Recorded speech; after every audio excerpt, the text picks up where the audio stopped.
போற்றுதலுக்குரிய நபிகள் நாயகத்தின் வாழ்க்கையில் இருந்து மனித இனம் கற்றுக்கொள்ள ஏராளமான நற்களங்கள் உள்ளன. அதிலும் பொது வாழ்வில் உள்ளவர்கள் அவருடைய வாழ்க்கை நிகழ்வில் இருந்து தெரிந்து கொள்ள வேண்டிய பண்பு நலங்கள் பல இருக்கின்றன. நபிகள் நாயகத்தின் போற்றுதலுக்குரிய பண்புகளை சில நிகழ்ச்சிகளுடன் உங்களுக்கு எளிதாக விளக்க நினைக்கின்றேன். எடுத்துக்காட்டாக, நபிகள் நாயகம் போதித்த புதிய மார்க்கத்திற்கு அப்போது எதிர்ப்புகள் பலமுனை தாக்குதலாக இருந்தன. அது ஒரு போர்க்களம். நபிகள் நாயகத்துடன் திரு அபூபக்கர் அவர்களுக்கு உடன் இருந்தார்கள். 7 பேர் கொண்ட பகைவர்கள் அவர்களை தேடி அழிக்க ஆயுதங்களுடன் வந்தனர். நபிகளாரும் அபூபக்கரும் அப்போது ஒரு குகையில் இருந்தனர். பெரும்படையின் காலடி சத்தம் குகைக்கு அருகிலே கேட்டதும் அபூபக்கர் நபிகள் நாயகத்தை பார்த்து, நபிகளாரே, பெரும்படை வருகிறது, நாம் 2 பேரே தானே இருக்கிறோம் என்றார். உடனே நபிகள் நாயகம், நாம் 2 பேர் அல்ல, 3 இருக்கிறோம் என்றார். அபூபக்கர் ஆச்சரியப்பட்டவராக குகைக்குள் யாராவது 3வது நபர் இருக்கிறார் என்று தேட ஆரம்பித்தார். அதை கண்ட நபிகள் நாயகம் அவர்கள், ஆண்டவன் நம்மோடு இருக்கின்றான், அவனையும் சேர்த்து நாம் 3 என்றார்கள். ஆண்டவனை துணையாக கொண்டவர்களை யாராலும் அழிக்க முடியுமா? குகையின் வாயில் முழுவதும் சிலந்தி நூல் வளைவோல் பின்னப்பட்டிருந்தது. அழிக்க தேடி வந்த பெரும் படை குகைக்குள் சிலந்தி வலையை தாண்டி யாரும் செல்ல முடியாது என்று எண்ணி திரும்பி சென்று விட்டனர். பொது வாழ்வில் ஆரம்பமும் நேர்மையும் கொண்டு செயல்படுவர்களுக்கு ஆண்டவன் துணை நிற்கின்றான் என்பதற்கு அண்ணல் நபிகள் வாழ்வில் நடந்த இந்த குகை சமூகம் பெரும் உதாரணம் அல்லவா? உள்ளத்தில் தூய்மையும் செயலில் நேர்மையும் உடையவர்கள் ஆண்டவனே கூட்டணி அமைத்து வெற்றியை தேடி தருவான் என்ற மகத்தான உண்மையை இந்த நிகழ்ச்சி நமக்கு எடுத்து காட்டுகிறது. பொது வாழ்வில் இருப்பவர்களுக்கு இதைவிட ஒரு முன்மாதிரி நடத்தி இருக்க முடியுமா? பகைமையும் கடவுளின் துணையால் பொறுமையால் வெல்லுங்கள் என்பது அன்னாரின் வாழ்க்கை நமக்கு சொல்லித்தரும் பாடமாகிறது அல்லவா? அதேபோல் அரபு தேசம் ஒன்றில் மன்னர் ஒருவர் வாழ்வின் இறுதி கட்டத்தை எட்டி மரணப்படுக்கையில் இருந்தார்.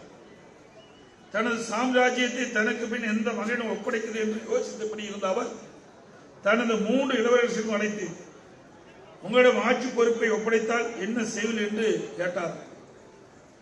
முதலாவது இளவரசர், அரசரே, என்னிடம் ஆட்சி அதிகாரம் வந்தால் எல்லா இடங்களிலும் தொழுகை கூடங்கள் கட்டுவேன், மக்கள் அனைவருக்கும் உரிய நேரத்தில் தொழுவதை உறுதி செய்வேன், அதை கண்காணிக்க காவலில் நியமிப்பேன், தொழுவதற்கு வராதவர்களை கண்டிப்பேன் என்றார். 2வது இளவரசர், அரசே, நான் மன்னராக முடிசூட்டிக் கொண்டால் வீட்டுக்கு வீடு பக்தி கூடங்களை அமைப்பேன், காலையிலும் இரவிலும் அந்த பக்தி கூடங்களில் கடவுளின் திருநாமத்தை ஓதச் செய்வேன், ஓதுகின்ற மந்திரங்களையும் இறை வேண்டல்களையும் நன்கு மனப்பாடம் செய்வதற்கு பெரும் பரிசளிப்பேன் என்றாராம். 3வது இளவரசர், மன்னர் பெருமகனே, நான் ஆட்சி அதிகாரம் பெற்றால் இறைவன் இந்த உலகை எப்படி படைத்திருப்பானோ அதை அப்படியே பாதுகாப்பேன், யாரையும் எதற்கும் கட்டாயப்படுத்த மாட்டேன், ஒவ்வொரு தனி மனிதன் ஆணோ பெண்ணோ குழந்தையோ யாராக இருந்தாலும் அவை நம்பிக்கைகளை மதிப்பேன், ஒவ்வொருவரின் இதயத்திலும் இறைவன் ஏற்றி வைத்திருக்கும் தனித்துவமான நாண ஒளி அணையாமல் காப்பேன், இறைவன் படைத்ததை விட ஒரு சிறந்த உலகையும் மனிதனையும் என்னால் படைக்க முடியாது, ஆகையால் இறைவன் உருவாக்கியிருக்கும் பன்முகத்தன்மை மாறாமல் இருப்பதை பேணி காப்பேன், கடவுளின் படைப்பை விட மனிதனாகிய நான் எதை மேலானதாக செய்துவிட முடியும், எனவே இருப்பதை தொடரச் செய்வேன் என்றாராம். இதை கேட்ட மன்னர், இறைவனே மனிதனை காட்டிலும் மேலான படைப்பாளி, அவனுடைய படைப்பின் பன்முகத்தன்மையே அமைதிக்கு வழிவாகும் என்று சொல்லி 3வதாக பதில் சொன்ன இளவரசரையே தனக்கு வாரிசாக நியமித்தார். அனைத்து இந்திய அண்ணா திராவிட முன்னேற்ற கழகம் அந்த நாணம் மிகுந்து 3வது இளவரசனை போல மக்களின் பன்முகத்தன்மை ஏற்றுக்கொண்டு செயல்படும் இயக்கம் அவரவருக்கு வழங்கப்பட்டிருக்கும் தனித்தன்மையை நாங்கள் மதிக்கிறோம், போற்றுகிறோம், உணர்கின்றோம், பாதுகாக்கின்றோம். ஒரு கையில் 5 விரல்களும் ஒவ்வொரு விதம், அதுதான் கை அழகு, அதுதான் இறைவனின் படைப்பு என்பதை எங்கள் தலைவர் எங்களுக்கு சுட்டிக்காட்டி சென்றிருக்கும் மார்க்கம்.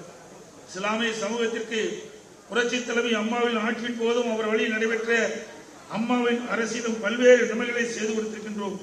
புனித ரமலான் நோன்பு கஞ்சி தயாரிக்க 3000க்கும் மேற்பட்ட பள்ளி வாசலுக்கு சுமார் 5145 மெட்ரிக் டன் அரிசி வழங்கப்பட்டுள்ளது. நாகர் தர்கா சந்தனக்குழு திருவிழாவிற்கு விலையில்லா சந்தன கட்டைகள் வழங்கினோம். உலமாக்களுக்கு மாதாந்திர ஓய்வும் 3000 உயர்த்தி வழங்கினோம். மத்திய அரசு ஹஜ் புனித பயண நிதியை ரத்து செய்ததும் நாங்கள் அந்த நிதியை தொடர்ந்து அளித்து வந்தோம். ஹஜ் பயணத்திற்கு நிதியை 10 கோடியாக உயர்த்தினோம்.